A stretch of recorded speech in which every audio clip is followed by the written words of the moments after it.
Well, Mark, we actually do have Adeniyi here. He's the head of the Media Bureau for Nigeria Intervention Movement, NIM. And it turns out that he's also with People's Trust. I know, if you haven't heard about People's Trust, maybe he'll speak about it in a moment. Debo, thank you for coming on this morning. That's my pleasure. We just heard Mr. Sani saying, look, it's not a good idea going with that CUPP, the coalition, because he thinks that, nah, it's already soiled. It can be led by parties that have been rejected. What's your impression about forming a coalition moving forward? That is very funny. It depends on the context is looking at it as being rejected, or any party that is being rejected in Nigeria. As far as Nigeria is concerned, don't forget, APC today enjoyed the same privilege from the new PDP. They rose on the back of the new PDP to get what they've gotten today. So I don't know which party is referring to as a party that is being rejected, maybe it's PDP or what have you. But I want to point out clearly that it is very, very going to be difficult to house the incumbent, because the major agenda is to house the incumbent or the president or the Muhammadu Buhari-led government, because of a lot of issues that have been happening. The government is not in charge. We've seen incompetencies, policy somersault everywhere, economic imbalances. We've seen insecurity, massless, killings everywhere and all that. And the president have not been proactive enough. And Nigerians are tired. And this is not the type of change they voted for. Even look at the party APC that came to be. We thought it's a party that will, embrace internal democracy, that democratic governance will be the order of the day. But a party that cannot even practice internal democracy, cannot even give. So what makes you think NIM governance is the solution? NIM, because of the political realities in Nigeria.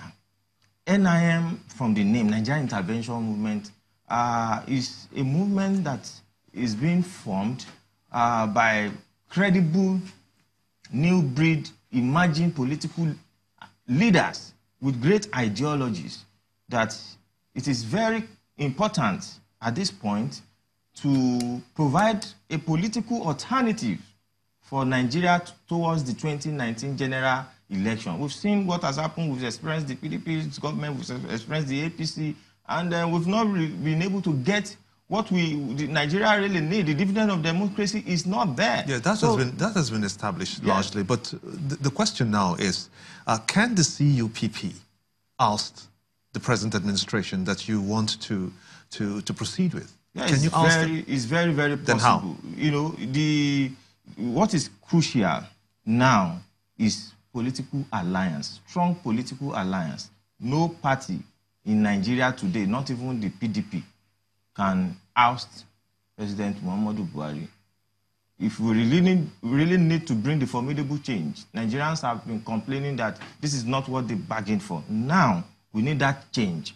And to get that formidable change or progressive change that we have been clamoring for, there is need to form a strong coalition of credible political alternative, of fresh ideologies and emerging political leaders, not the old breed. What is the connection between, is NIM still NIM, or is NIM now People's Trust? Yeah, NIM is still NIM as a political movement.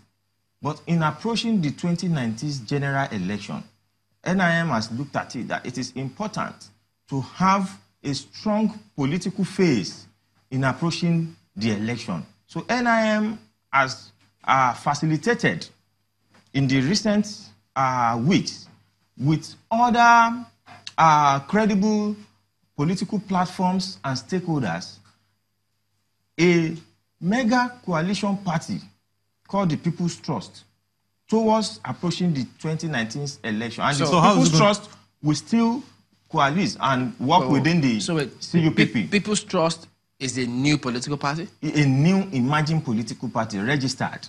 Is registered? By INEC already. The impression that we had about NIM when you came on board was that this is not a political party, it's a movement.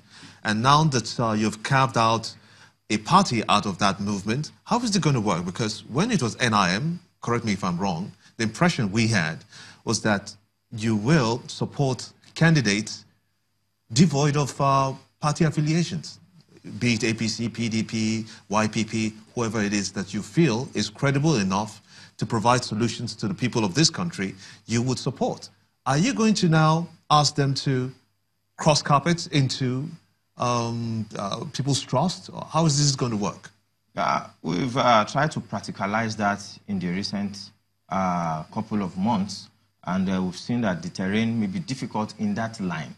Practical example is, we have another movement, CNM, Coalition for Nigerian Movement of former President Olusegun Obasanjo. We had meetings together and we identified that if we want to be really practical about 2019, it is important to move along with ourselves, strong political party that we can use to face the 2019. Don't forget, a movement will not appear on the ballot and all that. The movement can only try as much as possible to build momentum, to mobilize, even influence policies of government in various capacities. Yeah, sorry to jump in, but why did NIM need to come up with People's Trust, the political party? Because we thought that if NIM is in that coalition negotiating, you're all going to come up with one name? Or how is it going to work? You see, NIM could be in the CUPP negotiating and all that, but at some point it will be pointed out that, look, you are not a party, because it is a coalition of united political parties. And being the only movement in the coalition of united political parties, there is a stage it can interface. And a lot of people will say, you have to step aside because you are not a political. It will be pointed out. So you have to come up with a political party name. It has its own political party alongside, being taken along with it. So what happens to the people? What happens to the candidates in different political parties that you supported as NIM initially? They are all in the CUPP, and there is an MOU already that whoever from the credible, platform and the arrangement of CUPP that emerges will be the candidate that everybody will support at the end of the day. Do you have candidates in People's Trust? Of course. We have candidates. Vying for president, you have people who will... Everywhere. When is your convention going to happen? You don't forget that NIM has over 6 million database of members, and a lot of aspirants here and there within the movement. So we are throwing our weight behind this party to negotiate and get a credible political source and political alternative. How many of those 6 million have their permanent voter cards? The number one thing we did when we formed NIM was PVC revolution.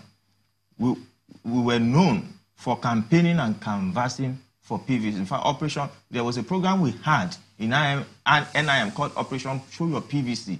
A lot of even our leaders who did not even have they had a temporary one, who did not even have they had to run to their various constituencies to get their PVCs. So NIM has frowned about the issue of PVC because the only way to realize this political goal is through the PVCs-based revolution. And that is what NIM stands for. How many of them have PVCs? Millions of our members. Out of the 6 million, I can tell you categorically clear that over 95% of them have PVCs. 100%. So when are you holding your convention? The convention is coming up September. So it's coming up in September. But now that you're called People's Trust, are you still going to maintain the name NIM? Yes, NIM is retaining its stand. You don't think you're going to confuse people? No. NIM as a political movement, facilitating activities of the party, People's Trust. Don't forget, ANC in South Africa, came in as a movement and later metamorphosed into a party. CNM of Obasanjo came in as a movement and now ADC. Yeah, but the movement dissolved into the party. That dissolved. It depends on what you want. NIM decided to maintain its own movement to checkmate activities of government at different levels. So NIM now becomes the think tank. Exactly. The think tank and the intervention organization. Intervening on behalf of Nigerians. People's Trust, has it been launched? Not many people know about People's Trust. You get to know about it any moment from now. it was during the weekend that the NEC sat and brought a resolution that, oh, this is what we want and all that. It has been registered already. It's going to be fully launched this week. There's going to be a political tsunami. We've been seeing it happening, but this will be the mother of all political earthquake and tsunami. So your perspective, you don't think any singular party can take on the ruling no party? No singular party. I've seen the chairman of ADC talking the other time. In Ekiti, what was the outcome? So you can't do it alone. You can't do it alone. We need to put resources together. We need to come together as one to house these people. Okay.